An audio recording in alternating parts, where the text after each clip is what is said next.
এই রকম কোম্পানিতে চাকরি করাও ভাগ্যের ব্যাপার।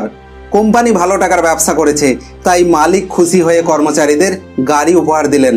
শুধুমাত্র গাড়ি নয়, কর্মীদের বাইক, মোবাইল ফোন, ছুটির ফ্যামিলি প্যাকেজ, এমনকি গোল্ড এবং সিলভারের কয়েনও দেওয়া হয়েছে। 2024-25 অর্থবর্ষে 200 কোটি টাকার ব্যবসা করেছে গুজরাটের কাবরা জুয়েলস নামে একটি সংস্থা। কর্মীদের নিরলস প্রচেষ্টার কারণেই এই সাফল্য এসেছে বলে মনে করেন কাবরা জুয়েলসের প্রতিষ্ঠাতা কৈলাস কাবরা। ঠিক এই কারণেই কর্মীদের সম্মান জানাতে একটি বিশেষ অনুষ্ঠানের আয়োজন করেন তিনি। আর এই অনুষ্ঠানেই কর্মীদের হাতে তুলে দেন Mahindra XUV 700, Toyota Innova, Hyundai i10 এবং আর্টিগার মতো গাড়ি।